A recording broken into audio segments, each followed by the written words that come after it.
nga tonna wana bafumba nkoko wammwe onaabasinga kati mu kilasi kino kimenyeewo byonna ebyasooka. Mama onana lusani ya chicken ewandegeya emabega w'akatale bava mu kufumba enkoko ne bafuuka nkoko. Olina pati ewandyetaaza enkoko ya birungo oyagala kusanyusamu famire yo oba mwagalwawo ozambe leeta shifula sinziira w'oliragira kuba essimu bakolere derivale bano babayita bankoko wonna ekutuukako ng'ekyayo kya ku kasente buli omu osobola. Onana lusani ya chicken ewandegeya mwategeera okufumba enkoko bannange. Wulira liri n'essomero omwana wo mwasomera n'otejjusa Balaza Christian School erisangibwa Endejje Sambwe ku Bombo Road. Teeka school fees w'olaba. Essomero liri wagazi bulungi wasirifu bulungi nga n'olw'ensonga eyo omwana wo asoma talina kimutawaanya. Abasomesa batendeke ate nga tebakoma mu bitabo byokka bakulaakulanya n'ebitone so nga ne school fees zaabwe zijja mu nsawo y'omuzadde. Abaana balya bulungi essomero ddungi okukamala mmwe banjagala basale kati omukisa guugu n'essomero lya Kisulo n'abava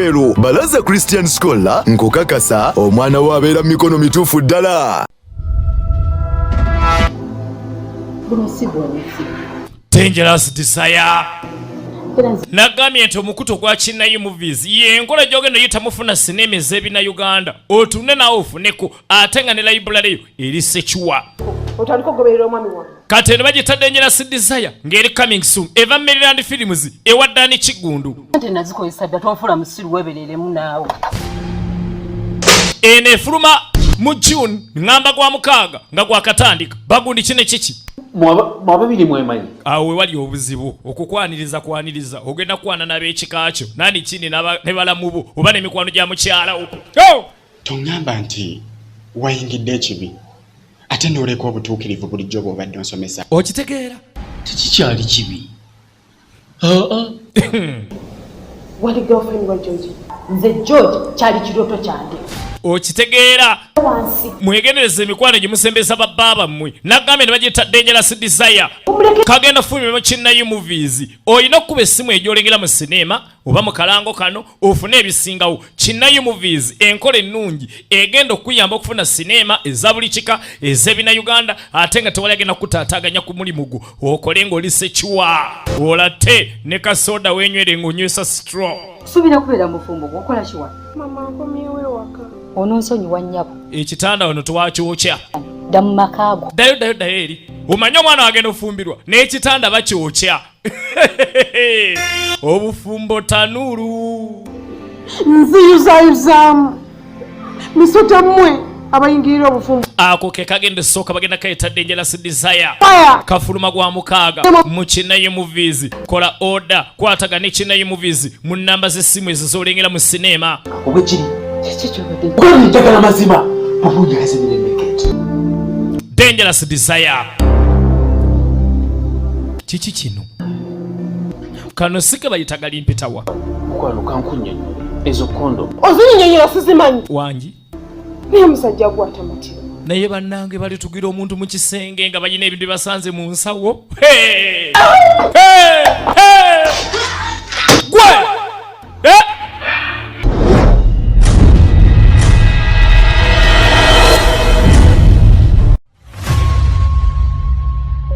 The Iron Bannisters. The moment when Katundu nyo kasoke tulengere kalango okuva mbannaffe Atman Director tono nyo firimu emanyikiddwa nga Tam Trapped Under Mission Atman Colors tugenda maaso mpolampola eno yali ku coming soon era ku mulundi guno twaga tumanye bakomando bano abasindikiddwa Mission Iron Bannisters beba kutusako ekitereke ekyaweereddwa bakomando okuleka nkitwalibwa nga kizuuse waliwo abaagala kibasuuza abalala tukyalengera kalankatono nnyo nekirabika nti mission erabisenga eneesoboka kaakati neefuuse mission impossible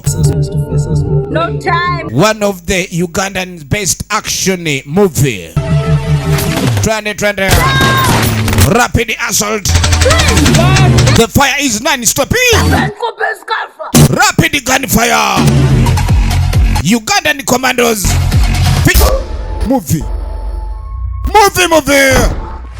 tukyalengera kalango suubira ababedde boka mission ez'omutawaana ebiragiro ku mpapula komando mu kikolwa movie yino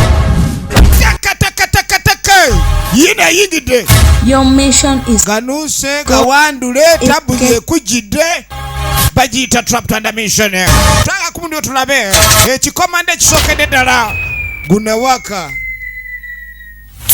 Laba omuliro, laba emuntu. My name is John Estefeld. Muliro gwennyini. Jallowhead, the video as the plant house. Ebiragiro ebyasooka bye byali ebituufu ebyogoberera. Mulaba ayingidde muzannyo negugwawo. Trapped under mission. Tukyalengera kalago kayo. Kinnauganda ekyekikomando ekisookedde ddala ekyomulembe. Emiranga wali ne bomu etulika. Wali oliranyeko bomu teriraanika. Akati yessaawa okulaba omuliro gwennyini ogwaka ng'abaana b'obuwala baabano kikomando kyennyini teka eziri ezaalagirwa. Action non-stop. Another production, Trapped under mission movie on coming soon 2020. Fireborn. No science about you walking and dancing in front of my own eyes. Ova nezikaba. Labe mundu. Kina Uganda towakana. Teka ezoka firimu yinu. Mazale. at all cost. Mumufune kyonna ekyetaagisa. Tulengera kalango. Firimu ejja. Snatching our secret. Firimu ejja. Labe mundu. Kikomando non-stop. Teke. Action. One super kicker. Rapid assault. Trapped under mission. Non-stop deadly kicks. Ugandan action movie. Eno tonna giraba. Biri abiri. Muro. Eno yogwa kuseka. Trapped under mission. Lindirira. Sawa yona. You damn stupid. Why did your wife have to die? You would have done this in the first place. Well, now that I've signed the document, please spare the key. Wategede ku Kinayu movies. Eno gye bayita Kinayu movies. Uganda. Kano ke kajja nga kagenda fulumira mu Kinayu movies. Esimu ezo zolengera gwe zoba owandiika kubako bakunnyonnyole. Boss. Bakayita Kanumba. Sente yaleeta omutawaana. Kinayu movies yenkola empya tekati yazze ofunamu sinema nga tewali agenda kuddamu kutaataaganya ku layibulale eyo. Yes, omutaka gambye genda ku Kinayu movies. Ako kafuluma gwa 8 224 ulira vibe. Bakayita Kanumba. Anything to say before you die? Nyabolama. Kaleetedde Kabaka Daniel Kigundu. Dani Kigundu omutegeera aleese kano. Which is not the same as life. I love the way you're thinking. You see? Olabye gwe. We would have left a long time ago. Mwana singa temyedda. Kopa! Kanumba never had any sibling. Eno bagiyita Kanumba egenda fulumira mu Kinayu movies. Kwate simu ezo zola mu sinema. Omanye engeri gy'ogenda ofunanga mu sinema etagenda kutaataaganya ate nga teri agenda kuddamu kutaataaganya ku layibulale eyo. Kubanga ogenda kubodiringa n'ebina Uganda ne bannauganda ate mu nkola entuufu eya sinema. Kinayu movies bwe bayita baleeta kano bakayita Kanumba. Uncle, a ghost is such scary to make a police officer stand up from his seat. Kanumba is dead. I buried him. Bwe mutandika okulaba abaafa nga bazze batambula omanya sinema etabuse gwolaba ndi mufu ngw'ataako mpulire. I'm human. Gwe towuliranga ndi muntu. Kati sinema wetuuka nga abaafa be batandise okulabwa abachina bayingirawo n'abayindi training eyingirawo kubanga embeera weetuuse bizibu. Kinayu movies egenda leeta Kanumba ayagala okukola booking ku besimu egyolengera mu sinema. Kinayu movies egenda leeta Kanumba efuluma Agusito 224 action packed punch kiki kino Ugandan movies mama and 5 chicken captivate this ghost spirit. Guno omulimu gwetaaga kukwata embuzi n'enkoko za kugwa. Mister, I'm capturing a ghost. Bulaza guno nkwata muzimu ebintu bijjemu omuzannyo kati eddogo berigaana bakakola boys bapangisibwa naye muganda wange ekikwatibwa kyekikwatibwa eno bagiyita kanumba coming soon Ugandan movies. Yes. Oh my God. Nabagambye ayitibwa Uncle Daniel Kigundu. You proposing to me? Uncle Daniel Kigundu bakayise donde yatachi togikwatako. Yes, mukasi akantu genda kubatolekere kya Trace order from China Uganda movies oba China U movies. Ngabaga Melrand Films bakutosyako sema je tweke Melrand Films Africa pina Uganda na ubega shoma kaongezi korwaliro okutosyako je twolekedde. Ngabagamba nakato Eva yagenda okulembera abazanyi mpozi ngo gaseko na kazi Gloria atagenda kabulamu. Nibajja bagamba Lubega Idris ne mwalinyo Sise Nalumansi Lala naye tagenda kabulamu. Ngabagamba babiri Robina bona bagenda kumusema je twolekedde. Kasema bakayise donde yatachi togikwatako. Hey. Mukasi aka mukutandika tulina kabaka gwe tutandise naye agamba gwe kiki kye nagambye. What did I tell? Kiki kye nagambye njagala ogezeeko kinyonyoka. Anti wangambye nemekuogana. Wabula obutawogana amazima gani nti biruma. Kati waliwo omukyala yakubira police officer namugamba This is the third time. Ku mulirwano Kuliko ayina akaana akato akobuwala wabula guno mulundi gulinga gwakusatu ng'omwana oyo muwulire enkaaba gy'akaaba eddoboozi liraga nti waliwo ekitali kituufu. Kino kye bayita okubeera crime preventer ng'osobola okugezaako okutaasa embeera. Bw'oba olabye ensobi eriwo osobola okugezaako okubira bannamateeka oba abakwasi b'amateeka ne bajja ne balaba. Tekyetaagisa poliisi we kennyini kujja wabula gwe kennyini osobola okumalawo embeera embi. Nakyala akubidde ofisa yajja. Yes sir. Bambuuza gwe nyini maka gano nti ye James from Nsambya Police Station. Uno nno ASP okuva mu Nsambya Police Station. Karamaji. How may I? Jeff Karamaji nkuyambe ntya baba. Mr. Karamaji. Mwami Karamaji. How many kids do you have in your home? Yasooka nambuuza ati abaana bameka boolina maka muno ko naali omu. Lwaki? Esaazi bwe twogerera ebyali bituuseewo mu bufunze. Nakyali mu kooti ng'agamba nti oyo Jeff mwannyinaze ekyewuunyisa ate yadda ne ku nze bwe nalivaako n'alibaka.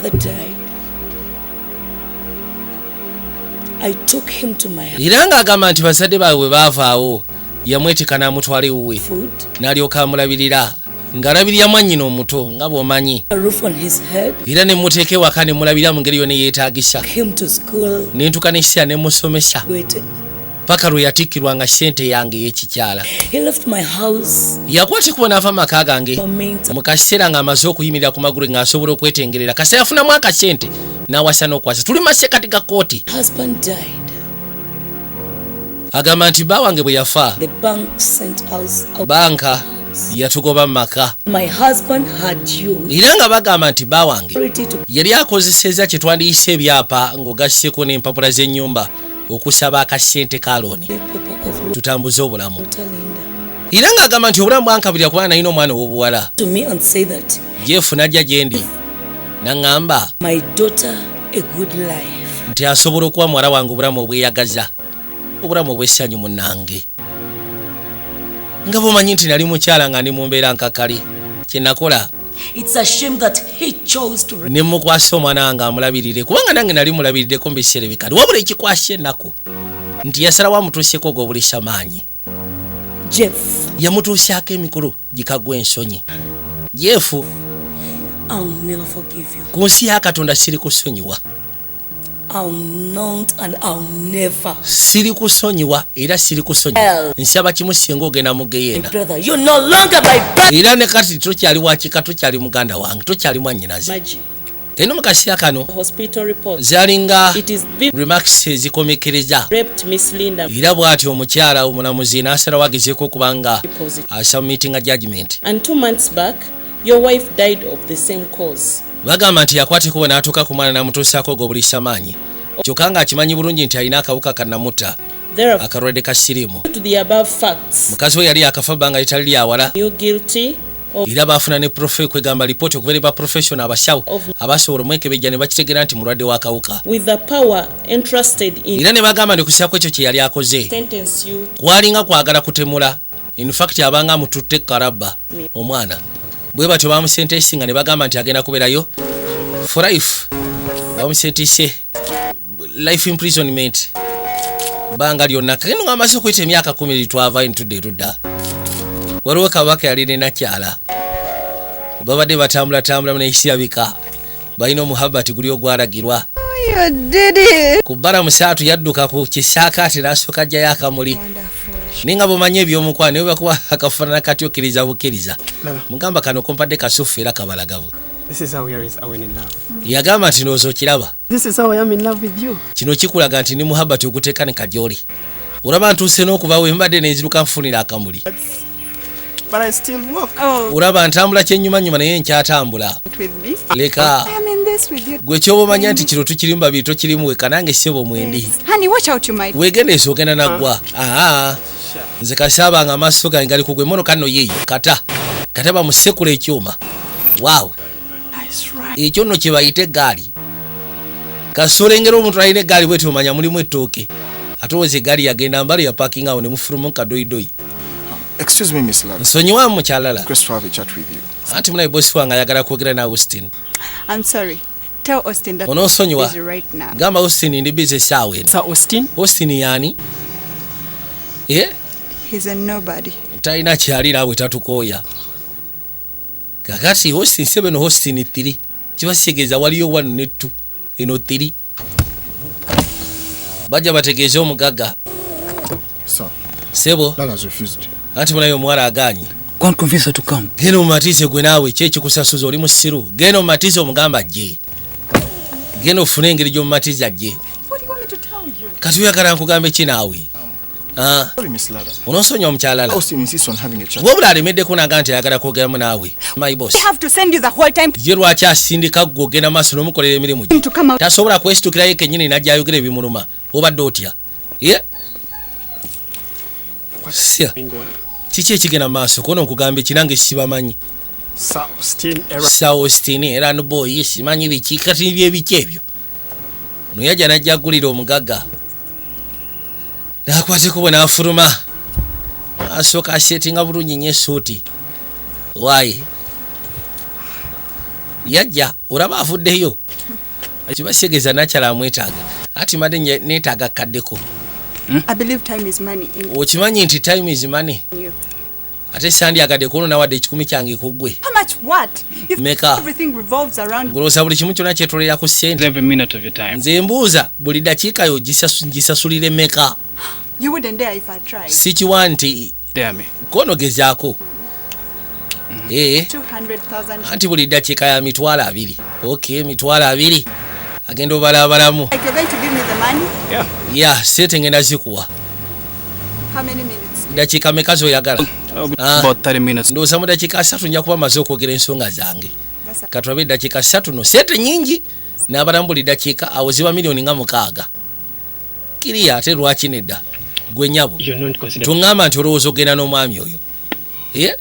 Lala, please talk to me. Lala njagala oyogere nange ntegeeze ekiriwo.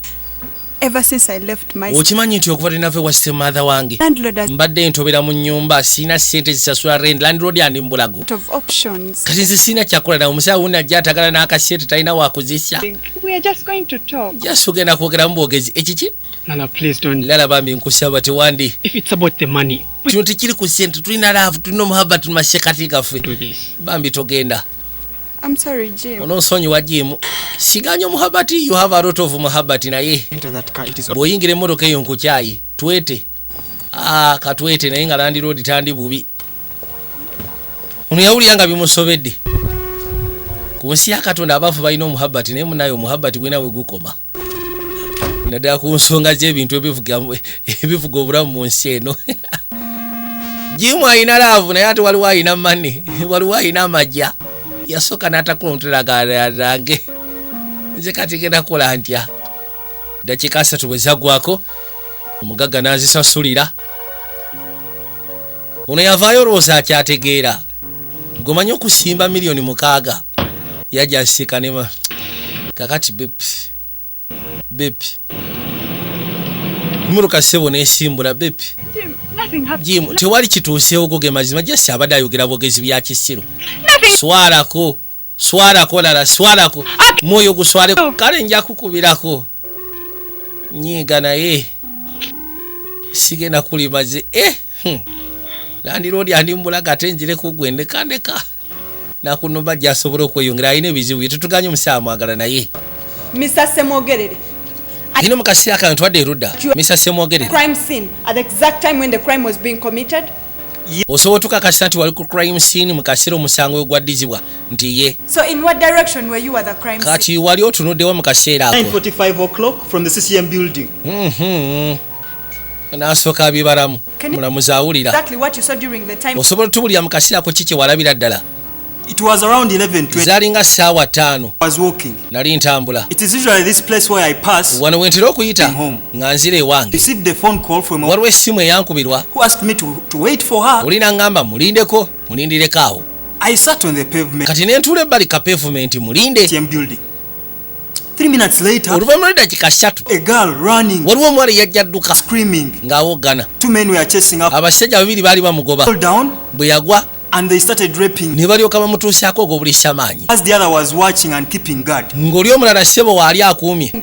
Ky'ogamba ogamba ekkooti eno nti omwana omuto obuwala yakwatibwa gwe nga tolina nandikoze eki bakifeesi nze nze golowooza ki ekyanituuseko singa nabagwamu leka naawe ne mutuufu musego oyo anyiiza nanga anyiiza sigoweka leka mbeeko kyegamba kyewandikoze essaawa zino ogendagenda mu kkomera omanyi lwaki kubanga okuleeta obukakafu obw'ekikwangala ow'ekitiibwa sigenda kukkiriza looya agende maaso nakubanga asindikiriza nakutiisatiisa mujulizi ate n'ebintu byagenda maaso n'okwogera tebyetaagisa naddala ku musango guno bamugamba kituufu genda maaso kakino baavaayo nga bamaliriza babadde jasi bagenda maaso nopracticing amasoma amateeka mutuufu namutunuulidde muveeyo nammwe mwekiikanye omuku naye gwe kiki tolaba gy'olaga ompisa eki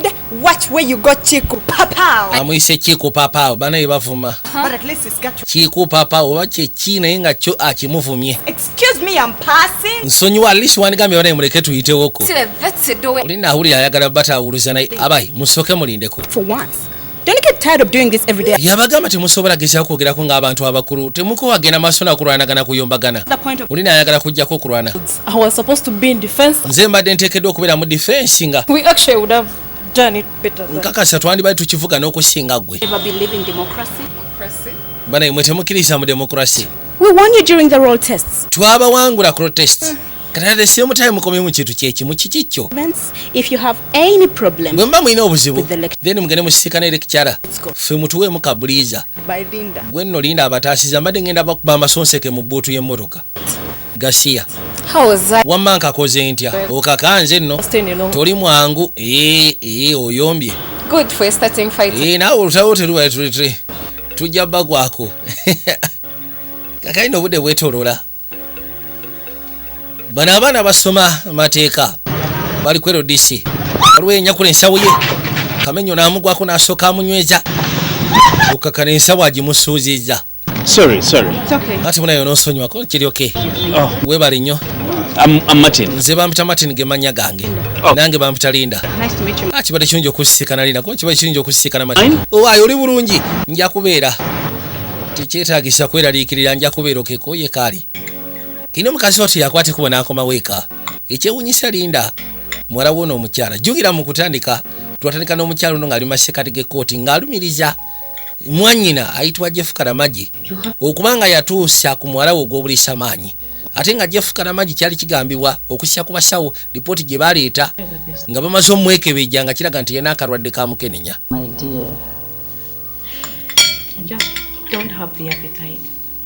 Mama abadde ambuuza kikono sina appetite. Uli atalina appetite alina bingi byalowooza. Mwana wange olaba Ever since last year yagamba nti okuva omwaka oguyise Every semester that comes around this time, it's hard. buli lwe tutuuka mu kaseera bwe katitera okukaluubiriza naye Cry sometimes. ebiseera bisinga okaaba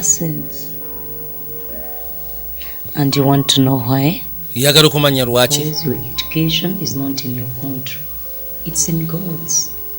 yamugamba saagala ogezeeko kwesiba ku byakusoma like ebyokusoma byo biri mikono gya mukama maama The first round of test is starting in just a week. yagamba nti rawundi esooka eya test I've already paid all my tuition to egenda tandika kyokka sinaba na kumalizaayo sente za tuition But naye where am I going to get that sort of money? bulowooza sente ngenda kuzijjawa You know that if I do not do this exam, okimanyi singa bino ebigezo sibikola lujja kubeera lutalo last semester, Mom, maama eno yesemisa esembayo yinza n'obutatikkirwa singa tabikola Relax and take ngina kusaba okakane mwana wange wait for God to worry. gwe kyoba okola kikimu kyokka kakana ebyokweraliikira birekere mukama Just keep your faith. jasi gwe kyoba obeera nakyo kukkiriza I wish Mr. Jonathan was. kale singa Mr. Jonathan abadde akyaliwo ng'akyali mulamu I miss him too. nange bwe nti omunaye goloosa goweka musuwa Man.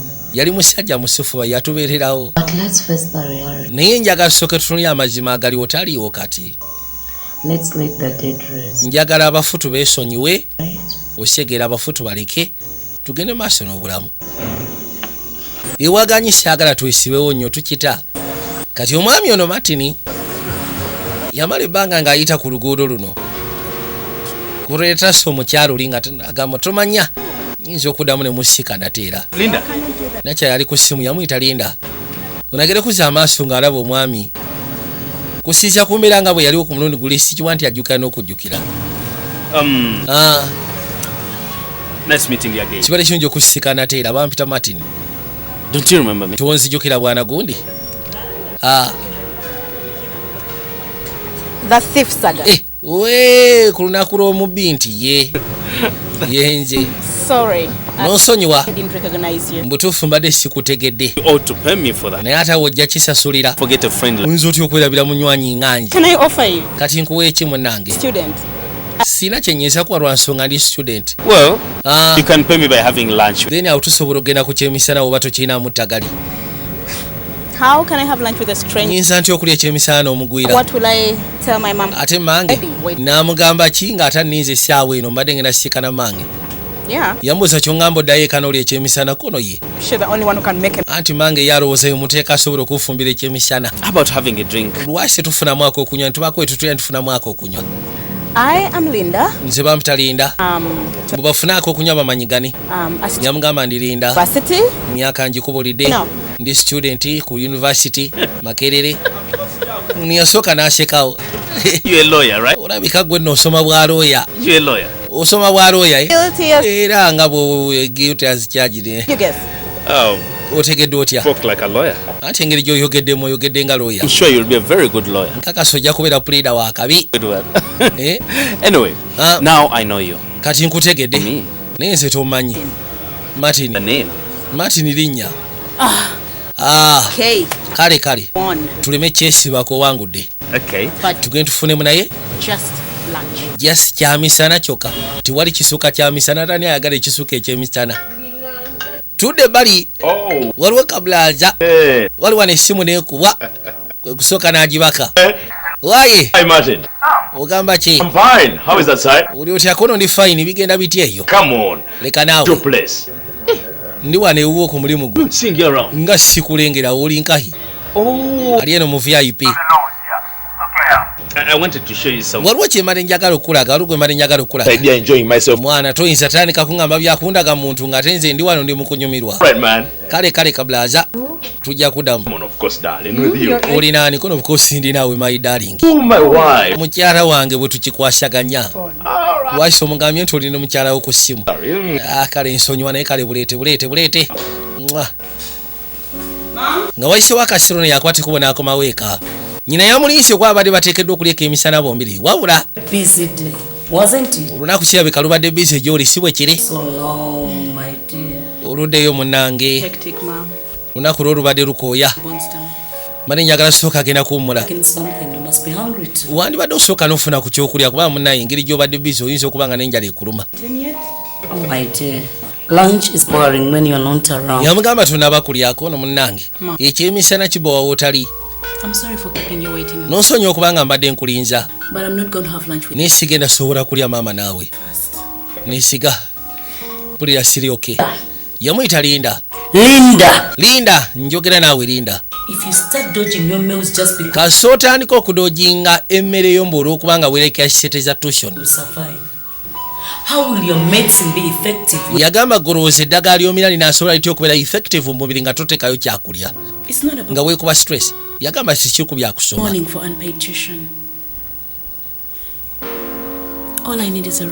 nze kyeneetaaga kiri kimu kyokka kuwummula kyembadde nsaba kyenjagala otegere maama mwana osiyawe kabambye ebyatuukawo ku kojjawe bye yamukola yafuna akawuka era yalwala kati amanyi okwatikubo n'agende wakansalawe yamubuuza ddala mutuufu omira eddagala lyo kubanga ondabikira nga atalyoke waliwo obuzibu bwonna ebizibu ebizeewo kwegamba options mpetekeeza okufuna akasente akampeerera kati ogenda kukola kikubanga kati n'ebbanga liweddeyo ogenda kukola bigezo ndi wano ndi mukusaba busabi waliwo boyfriend gwe nafunye oba osanga ayinza ovaamu ekyamakulu olina ne boyfriend kati bamuyita Martin kati olowooza Martin anaasobola okusasulira fiizi anti nange simanyi kale wabula oteekeddwa okubeera omwegendereza kubanga tomanyi bulungi kiri awo yateekeddwa okubeera omwegendereza gyendi kubanga nze munaye omanyi ebizibu byange yagamba essaawa zino kyembadde ngezaako okutegeeza nti obulamu obadde tobukutte bubi n'embeera yo tugitegeera era obadde obutambuza bulungi watali stress watali bikuteganya naddala ebyabasajja kekino yamugamba kisoboka okuddamu okunkebera nateera kyaba mubuuza golowooza ofunye ekyamagero anti munaye tomanya gwenkeberako tewali tagali munaye tomanya oyinza okugira otiriza otirezida nga gigamba nti olyoke newankubadde ebbanga liri lyonna lyonna obadde okimanyi nti oli mulwadde n'ebiseera ebisinga baba banoonya bwasobola okugumira naye nga aba akimanyi kaino mu kaseera kano Jeff yakuba essimu ng'akubira lala amugamba nti nze Martin boyfriend wa Linda baali bateekeddwa okuba nga basiikana naye kati ebbanga lyetoolodde waliwo yasembayo okumulaba gyebale would you please help me mane nkusaba oba osobola okunnyamba for 2 days and it has been off kubanga kati ennaku bbiri munoonya simulaba essimu ye teriiko help me locate me for her nyamba tusobole okugezaako munoonya tutegere waali both oyagala kumanya waali oba oyagala kwogera naye kono byombi manye waali njogere naye kale lala yamugamba tewali tabu kandabe engeri gye nsobola okikwasaganya ngezeeko mwaloketinga osobola omusiikana munnange lengera kekino yakwate kubo n'amuvuga yamuleeta buterevu paka maka gabanakyala Linda gyabeera nabagambye tuli kayitibwa donde yataki togikwatako wogikwatirako owedde ati kano ge maka munaye ndowooza tuyingire nze sigenda kuyingira muyita gye saagala kuyingira muna naye muyita gye bw'abaayo muyita gye kale twali tabuka ngende muyite ate munaye gweomuntu atanaba kweyanjula mu butongole maka muno tibanaba kumanya officially ate okwate kuba oyingire yagamba nze kansigale mmotoka wabula gwe kwate kuba ogenda omuleete twogerere wano nakyala yaliyo maama wa Linda mukazi watu bambi zibadde ziri busa nawulira okonkona yamugamba yingira yenna ajja yingira agenda okuza amaaso nga lala mukwano gwa muwala we manyi bombi basoma mateeka yajja n'amusimba akafumito maama manyi akaseera akabadde kanvukula ne nasembayo okulaba era mbadde njagala kakasa oli bulungi ko ndi bulungi ebitabo bikutwala bitya ku nsi ya Katonda ebitabo tebibangako byenkanya simanyi Linda ali bulungi omanyi ennaku eziyise emabega mbadde simuwuliza n'essimu ye sigamba nti kweri essimu ye teriiko kansooke ngezeeko tulabe ye gy'asooka agiwulugumyeko alabe essimu teriiko Why? Kiwayogedde kituufu essimu atolooza kweri. Let me go and I call her for Kangene nsooke mukuyitire. Never mind. Tofangayo. Olwedde kasita mmanyi gy'ali ekisenge kye gye kiri kangene njogere naye. Bw'abanga waali. Ewaka waali. Ono yakwase kubona ogamba kiggwe kagalo friend gwe. Kikazi ogamba ki? Anti ogamba ki kikwano ze kunkyalirako? Outside waiting for you. Manti nina ali bweru akulinze. The mean is, since your phone has been... Anti essimu nayo obwedda teriiko. Me to come and see. Kati yankubidde essimu nanga anti ayagala kujja kusiikana kulaba. Waiting for you. Essimu yavudde kati talina power bank. So my trick finally worked. Kibasegeza akajogoli kange kamaze ne kakola. Kajogoliko. Appeasing and natural. You love your natural look. Yagamba nti akona ate oli okay. Uli kunnacha ate weetaaga kweteekaateeka. Kimala. Oba bulijjo asiika oli eriyo. Kati yakwateko bagenda musiikane. So this is why you're always besting. Amaki ekyo lwaki buli kaseera obeera mugezi mu kiraasi gwe ekitabo wakifuula mmere. This girl has no life. Ne mbutuufu n'omwana talina life. Tagendako kotosipa tagendako wa. Kakeno yajja agezeko siikana Martin naye nga kirabika Martin. Nakyala okugyako essimu n'okwekweka kibadde kagenderere ng'ayagala kusika ono eriyo kwegamba nnyikire yajja. Gamba ki mukwano? How are you? Anti oli otya munnange? Bitambula bitya? But I believe everything will be fine. Yagamba nze nzikiriza buli kimu kyonna kijjasobola okubeera fine. Martin, it's not my habit to concern people with my problems. Yasooka n'ambuuza buzibu ki bw'olinako nomunaye essimu zeegwange kwatula binnuma eri bantu. Okusinziira nti tuli kimu. Ekizibu kyonna bwe kiba kize mu masekkati gaffe at least tukigaba ne tumanya engeri gye tukikwasaganya. Tekisobola gaana. Wulira. Kati mbulira ekikuteganya. Tukwatire wamu. Learning to do my exams. Yagamba nyinza obutakola bigezo bimpisa. That means I won't graduate. Ate kiba kitegeeza sijja kutekkirwa. Ate nga atuta obudde bwasomye. Ali kwero disi. Calm down. Yamugamba kakana. A problem shared is a problem. Bagamba nti ekizibu kyonna kasita kiba kizze ne mukigabana kisobola okuggwaawo. So how much cash do you need? Olowooza bakubanja sente mekazi weetaaga? 2 million. Neetaaga miliyoni wazindaba. Deadline? I have 3 days. Bazeetaagadde kono mu nnaku 3 nteekeddwa okuba nga maze zisasula. Martin abirowoozaamu awo yagamba kale. I'll give it to you tomorrow. Ezo sente ngenda zikuwa enkya. Just send the account details. Just gwembulira mpa account details kwenyino depositinga sente ezo. Definitely zigenda kuba zijja. Laba laavu eno. Katonda wange kino akikola ku lw'amayigaalo. Okay. Ayaya. Okay, then. Asooka amusimula kakesi wabula kyoba teweerabira nakyabambi. Mulwadde. Ye mulwadde alina akawuka ka mukenenya. I yearn and long to have you in my bed. Omanyi njayaana nkwetaaga wali ekawolongojjo. Sleep. I always think about you. Ne bwe mba ngudde mbuliri nkulowoozaako. Mbeerawo ne nkuloota. Njagala kukola ebyalagirwa. Akyayaseka. Agamba simanyi kyakugamba. Did you go for the HIV testing? Wagenze ne bakebera? Yes. Yes, nagenda ne bankebera. Era kati results zintambulira ku kido. Zikutambulira ku kido. Yap. See for yourself. Osobola zeetunuuliramu gwe kennyini weekaanya n'olaba. Wow. Genda okuza amaaso yagamba kimu waawo. Congratulations. Webale kulika. Uli negative maama nyawo. Nalyoka atiko otunnyo. Bamuleetedde ezo litirawo siyendeetere muganda wange. Bw'obanga oyagala okufaminga n'okakasya ku muntu gw'oli naye. Kwata bukwasiko omugende mu embiriri. Babawe empapula nga mulimu embi mulyoke mwekebejje. Naye mu zino simanyi ezange zitambulira mwali tikankulage. Nono yajjayo. Ezo temuzeesiga nga baganda bange. Ate okwekebeza tekuli mu kuswala. Okwekebeza n'omusajja oba okwekebeza n'omuntu gwe tekiri mu kuswala ku nsi ya Katonda. Negative. Muntu oba omwagala omugamba njaga tugende twekebeze. Toswala. Kubanga kiro kiba kikwatagana ku bulamu obulamu tebulina spare. Sorry. Nosonyiwa. Office to come and see you. Now that I've seen you, please. Manye ekibaddewo natoose ku yafeesi okujja okusiikana kakati. Tonight together. Ngeri gye maze okulaba. Mbadde njagala nsooka enzireyo nkwasaganye bye nkwasaganya. Bye bye. Weeraba. Kale mukulabyeko. Wabula nakyala akubye Martin Rizhouse. Ngamugamba yekebeza era nga bwe tugenda kyali negative. Wabula ekituufu naye akimanyi. Lodi nga kamugali ng'agitandika. Maama atudde wano ne Lala. Ono yajja musanyufu tufudde. Maama Katonda gyali. That's his nature. Anti Katonda bw'ati. Ngenda kola n'ebigezo g'okyali ku ebyo.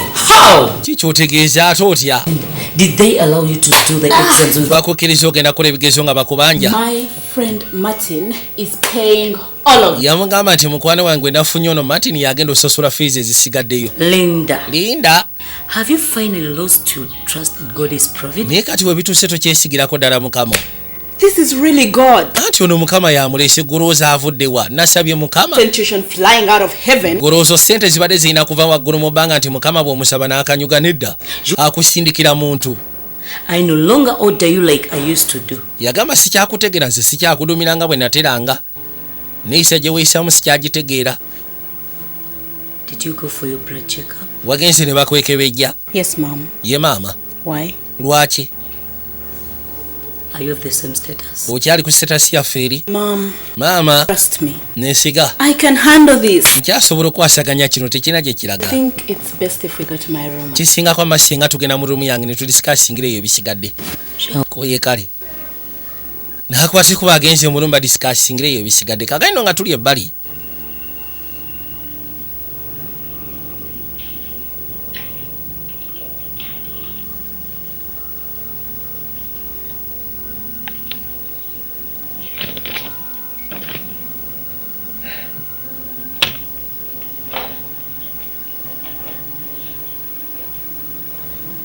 Call the lawyer to my office now.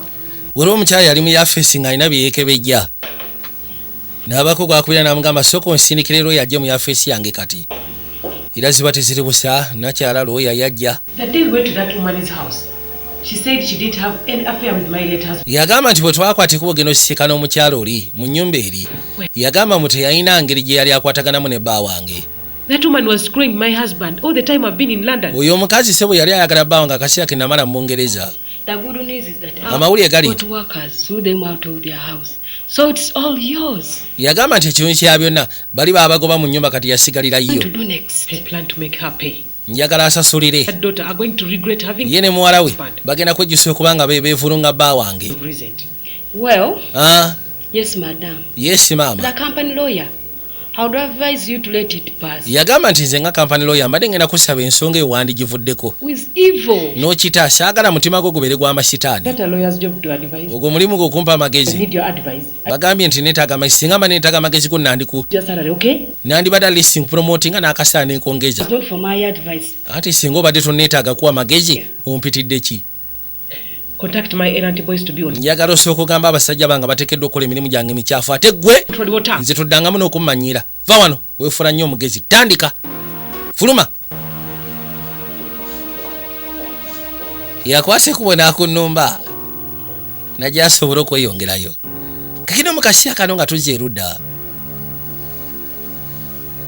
Gaali y'omugagga yajja Austin. Nejjanga esembera mpolampola. Nabagambye tulikayitibwa togikwatako.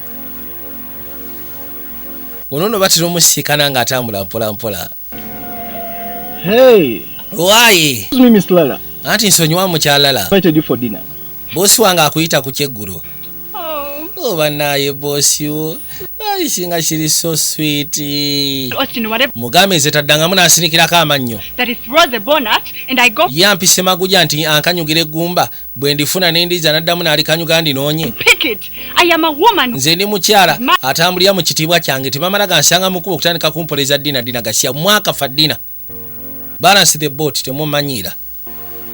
N'akwasa ekkubo n'atambula agende. Ono yagamba tufudde. Muloka yasooka n'agivuga ate naye munnaye bw'alemererwa ebiseera ebisinga n'akalimu kaba kajjafwa. Mugagga bw'aba akutumye olina oteekamu amaanyi gonna ageetaagisa. Alisiga omuntu mukulu bbese omutuusi ewali omugagga bavume omugagga naye nga gwe ogukoze omuleesi. Ate n'akugamba nti lwaki omuleesi n'anvuma.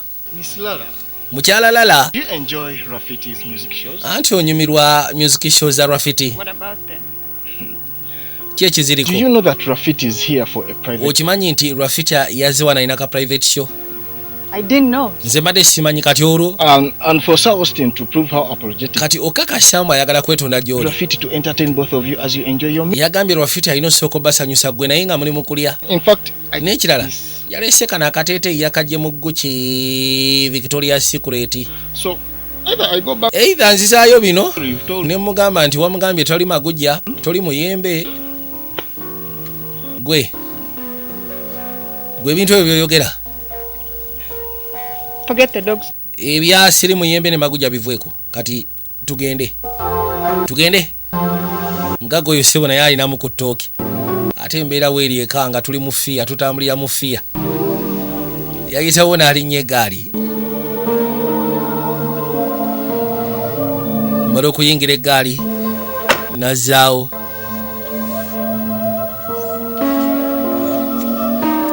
N'akwata ekubo n'ayingira erudda. N'asimbula gy'asobola okumwongerayo. Zibadde ziri busa bano baakwata ekubo ne bajja. Omukyalo ono bamusagyeko. Omukyalo ono azze alina kampuni manga, alina kampuni ennene. Nikyabeka alina ensonga ze, linnya linnya amadaala. Najja paka erudda. Oh, hello. How can I help? Kati nkuyambe ntya? Madam. Mama. My name is Jenny Mugula. Erinnya lyange bamuyita Jenny Mugula, ono bosi wange. Wama, the CEO of JetTech Security Group Limited. Ye CEO wa JetTech Security Company. Yeah, we found out that you and your daughter beneficiaries of JetTech Security Group. Gwe ne muwala wo muli ba beneficiaries mufuna mu JetTech. The company cancelled out all the future transactions until you come out openly to claim why you've been receiving a lot of money. Yagamba nti company yasazeewo egezeeko kansolinga buli kimu kyonna kye mbadde mufuna. Musobole okuvaayo mujje mwatule lwaki mbadde mufuna ssente ezo. Kubanga mu mateeka temukkirizibwa kubanga mufuna buli kimu kyonna ekya company. Engaged himself in so many illegal marital affairs during. Omanyi bba wange yayenda nnyo mu biseera biri. Giving away the company. N'atandika okugabaagaba ebintu bya company. Now what affair he had with you? Kati kyonna kye yalina naawe. Because he is dead. Essaawa zino yafa. Madam. Wabula ebintu bidda gye tuli. To hand back this house. Tugenda kusaba amaka gano. Vacate it immediately. Ogaze mu company gwoteme. You've had me. This is my house. Gano nno maka gange. Jonathan gave this house. Jonathan yatuwa ennyumba eno. No longer a company property. Nga tekyali company property. And please. Ate bambi. Never had any money. Nze sikerangako ku makya ne nnyenda ku Jonathan. Neither my daughter. Wadde muwala wange tetwagalangako ku Jonathan. In here. Kati bino yabiba watya? Madam. Madam. I'm the lawyer of Nze lawyer wa Jet Security Group munnange. JetTech. That belongs to the company. Kati ennyumba ya company. Documents. Empapula ziizino. Indicates that this ziraga. Is still a property of. Nti ennyumba eno ekyali property ya JetTech. I wanted you to flow on this house. He would have transferred ownership. Era singa yali ayagala ennyumba eno agikuwe ebintu yandibadde abikwasa mu biseera biri ng'akyali CEO. Has a right to do whatever. Kwegamba n'oba ng'olina olukisa mu biseera bwe yali CEO ng'asobola okukola kyonna. My late husband being the CEO. Baawange okubanga yali CEO yakuwa ennyumba eno ogibeeremu. The CEO I choose that. Naye kati bwe yafa ne nfuuka CEO kati nange nsazeewo gifulume. Tenants. No. Nedda. I can't believe you. Sisobola bakkiriza. For 10 years. Mbadde wano okumala emyaka 10. Years. So where do you expect me to? Kati musuubira wanze nzirewa. Unfortunately where you go. Ekyennaku ekiriwo yonna gy'odda ffe tebitulya. The least I can do is kyensobola okuyamba jasi kuwamu kadde weeteeketeeke ofulumemu mirembe drag you out before ng'ekkooti tennakufulumya. Nnyabo nkulaba oli mukambwe. My daughter is a lawyer. Nze nange ssebo muwala wange looya puliida. Okay. Tugenda kutunkira mu kkooti kale. Meet in court. Tusisinkane mu kkooti kama mbaya ni mbaya. Hatiha. Hearts these people have. Ni mutuufu mitima ki gye mulina abantu mmwe. Musikana abantu mu mayumba ne mutandika baswaggula bavuemu. Yadde bali n'abitula n'abirowoozaamu. Ninga bagamba ensobi Jonathan gye yakola. Niwankubadde ennyumba yali yagibawa wabula ennyumba teyagiteeka mu mannya gaabwe. Ennyumba yasigala nga property ya JetTech Security Company. So kati bamugamba nti singa yali agikwagaliza ebeereyo binafusi banga lyonna yandibadde akyusa ebintu ebyo ng'akyali CEO. Nike yafa kati oli CEO mupya ayagala ku retrieving property ya company. Edde mikono gya company. The new CEO. Ate CEO mupya owa JetTech. Ase wano mu maka gaffe. And she said that we should evacuate. Omukazi n'atugamba ennyumba tugifulume kubanga property ya JetTech property si yaffe teyali ya Jonathan azini Jonathan. Kiwulira. that it belongs to the company. Agambye nti ennyumba ya company. That we have no residential rights. Tetuyina residential rights kubeera nga tubeera mu kifo kino. Don't leave. Tetulina gye tulaga. She only gave us a few days to leave. Anti atuwadde ennaku azindaba. We cannot leave. Tetusobola fuluma nnyumba eno ali mu kusaaga naye. Give us this house. You should have Jonathan yatuwa ennyumba eno, at least yandibadde asooka kutula mu bintu bya Jonathan. Katonda wange. No. Nedda. Where shall we go now? Katugenda kudda ludda wa? Where shall we go? Tudde wa? I don't think they can throw us out. Sikiwa nti basobola otukanyuga ebyo eby'ekiyaayi. Wulira. Tubaddewo 14 years. Bulijjo balinda ki? Zibadde ziribuse n'enkonkona eragira ddala nti abazze. Enkonkona bw'otabeera kisedde.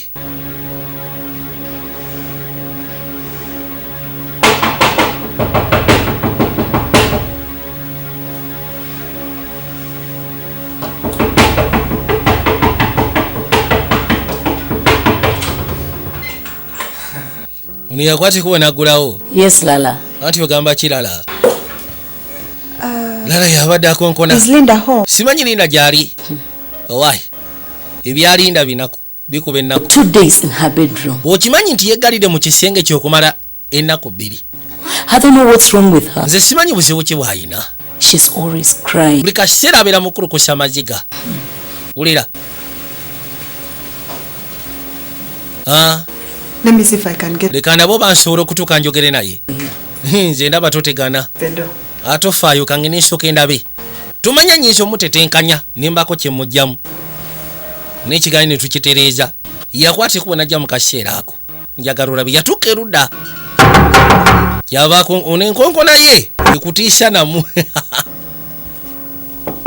Mukazi wattu yali yatuna ebizibu bye balina. Yamugamba wandibadde oggulawo get serious naawe toyinza kweggalira for 2 days ng'oli mu kisenge tovaayo. Kyamu ki ky'olina? Leka naawe. Nange no sijja genda. Gulowooza nsaaga hati yange na kusitamaaha. Ziba teziribusa. Ono yaggulawo. Closing yourself in the room for 2 days. Yamugamba weggayidde mu nnyumba okumala ennaku 2. Your mom. Maama omukazi wattu yeeraliikiridda. Kiyagala mwabya mutima. Manyi mukazi wattu mukadde akulidde ku bunkenke. I'm still gaining self-composure. Nze gwolaba nkyali mu kweddaabulira na kwezimba. Mbwanoonya self-composure. See you like how? Like this. Yagamba tashiwa. Like this, yes, she warned me about this whole thing. Yagamba simanyi na ngeri gye nsobola gezaako munnyonnyola ate nga yandabula. For once I wanted her to be wrong, but she's never wrong. Nali njagala abeereko omukyamu naye tabangako mukyamu. Buli kyaŋŋamba oluusi ebiseera ebisinga bituukawo. Kati laba. Otanaba kategeera. Kiki? Martin is married, Lala. Ate okimanyi ni Martin mufumbo muki? Martin is happily married with it. Omusajja mufumbo alina n'omwana. Oyinza okkikiriza. Bulijjo tayagala gettinga involved na musajja mufumbo kubanga amanyi ekizibu ky'alina. Era nga tayagala kwesembereza nnyo omusajja mufumbo kubanga singa kabatanda ne bakola ensobi. I wanted to surprise him on his birthday. Nze mali njagala musurprisinga ku mazaalibwa ge. Mike, to tell him. And that's how I found out. Nti munaye munnyonnyolera ate bwe mbitegeera. Damn. Gwe. So what are you going to? Kati ogenda kukola ki? Nothing. Tewali. I've already registered him in my history book. Olwedde namazidde omuteeka mu kisabo kyange eky'ebyefaayo. Sorry, Linda. Nti munaye ng'olabye Linda. I don't think I'll be. Sikiwa nti nja kubeera bulungi. So much. Musajja mbadde muyagala bitya? Mwagala biri ebyalagirwa. I cannot spend a day without thinking. Sisobola kumala lunaku nga simulowoozezaako. Kyekisinga okwasa ennaku. Lala. Mutuufu simanyi kikyakola Lala. Simanyi ngoge mazima. Bind yourself together. Weegategate. Exam is next week. Yagamba weegategate kubanga ekizibu ekiriwo ebigezo bya Sabbiiti ejja. Ate nga tulina obikola munaye ziba teziri busa bawannyondo nga bazze basindikiddwa batumiddwa bwe batyo baalinnyalinnya ne batuuka waggulu ne bakonkona abeeno muliyo waliwo naakonkona kirabika aliwo akonkona abeetaaga kasiwa n'asooka agenda alabane abayi Ono ibi mutabuda agamba bannange. Bakwate kubone bagula wakawungezi. And court order to send you out of this house and look. Koti etutumye feba wa nyondo ba koti batugaye mufulume nyumba eno. Here. Koti order linkahi yiyo. Na jaji tunulemu. Koti order tuganyeze naye. Notice indicates that we failed to show up in court for the trial on anti okusinzira anti bali mu okujja mu koti omusango nga gukwajja. Mwe. I'm sorry gentlemen. Munansonyiwa bannange. Toyinza kuleeta koti order nga tewasooka kuleeta baluwa tuyita mu koti. Madam, I brought the letter mas. Baluwa nagireeta nze kennyini nengikwasa omukyalo oyo. Oyo yali awo. Mama. Omusajja ono yaleetako ebbaluwa n'agikwasa. Yes, baluwa yagireeta. Then why in the kati lwaki ebbaluwa tewagimpa naawe? How on earth? Kati nze ku nsi ya Katonda nandigikuwadde ddi ng'ennaku ennya ezasooka wakomangawo kikeerezi. Ennaku bbiri ezisembyeyo obadde weggalidde mu kisenge tovaayo. Kati nze nandikoze ntya? Linda, what is going on? Linda kyekigenda maaso. Maaso koleke. Gentlemen. Please give us a Mane masaa musooke mutuwemu ennaku entonotono tweteeketeeke. Damn, the court order is already. Court order already yafulumye dda tekyali bya nnaku. The house. Eno maka gaffe. I can't get this house. Jonathan ennyumba yagituwa. We are not going. Ffe tetugenda fuluma maka gano. Why? Go in. Yingira munda kabogoza. Jamu buli kimu kyonna ekyabwe. Aya boss. Aya boss tuendelee. Mufeeyo. Mukazi watu omukadde yalwana naye nga. What are you going to? Kati bana itugenda kola ki? I can't believe that this is happening. Soba kikisa mbu bino bitutuuseeko bannange. We need a plan. Twetaaga n'entegeka. Any money. Tunoonye kasente mulinamu. Ate kasente tuwandika jeewa. Ndaba nno n'akasente kalinamu alinamu obuswazi. Namu emitwalo wagindaba. Enough. Zero tezimala. The few thousands too, but even when combined. Yagamba nti ninamu nange obusente obutono naye ne bwenzigattako era si kikola kye kimu. Tetusobola kubeerako wammwe ne tugiranga tuyiya. We can't. Tetusobola. My stepmother. Oli stepmother wange omanyi naawe kabajjo. To stay there with her. Tasobola olaba nange okubeerayo naye lutalo. And hire a simple lodge for today. Nze mane ngamba tugategate zino tusooke tufunemu omuyinza okubeera ekyo kyolwaliro nga bwe tweyiya. Kijja kuba kikola omulamu oba amakulu. Mu kaseera kano nga tuvuddeyo twadde ebbali.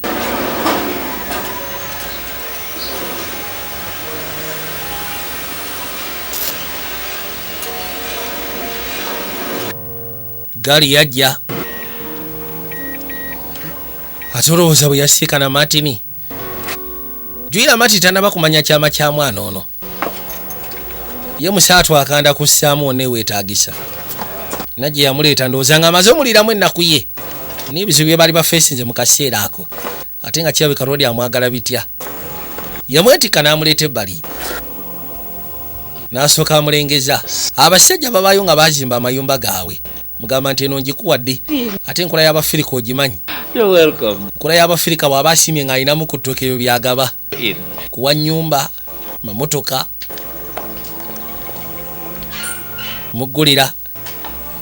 Nakyatasobola kikkiriza ate oba. Bano baana bafwe. Era bannaye temuzikiza temussa mukono. Musigale nga mubawagira mubasapootinge.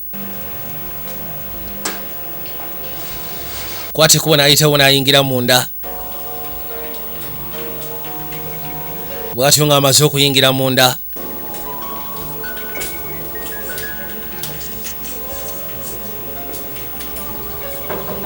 Why? Linda. Gamba otya? Nice to know that. Kirungi okumanya nti Lola told me about what happened to you. Lola yangambye ku kye ekyakutuukako. She can't let me tell my story on my own. Naye bannaye era oba yaba kitasobola kundeka kweyogerako. So, kaakati where do you stay? Kati obeera wa? Martin bought me a house. Martin no yampadde ennyumba. Serious? Oli serious? Martin yakuwadde ennyumba nti ye. You are lucky daughter of a gun. Gwe nno oli wa mukisa. It's God. Mukama. It is. Mukama. Anyway. Are you having any side effects? Kati soko mbulire. Prescriptions that we made for you last time. Oyina side effect okusya kudagali twasembayo kuwa. Just a little. Yagamba just mutwe naye nga liri yakitinga bulungi n'omubiri gwange. We can prescribe that. Ndowooza tusobola ogezaako tambuza eryo lye tuba twongererako ddala. Lyoba otwalira ddala. Robina. Robina. Have you ever been betrayed? Wali obadde kawonoolebwamu olukwe? Frankly, several times. Amazima gali nti n'enfunda eziwera. Is it always painful? Kibeera kiruma? Yes. Yes. But naye I've been heartbroken so many times. Nze nno nga menyeddwa omutima enfunda eziwera kweka waliwo by'otuuka n'oguba. Even when they try. Nze naguba.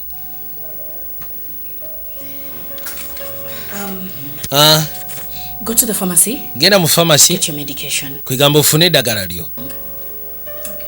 Kale. Weebale nti kale nayo bali kusiima. Kwati kuba gyasobola okweyongerayo. If we are to bear children, which type do you want first? Bwe tunaaba bakuzaala abaana mwana n'abakigu wandyagadde osooka okuba naye. What? Eki?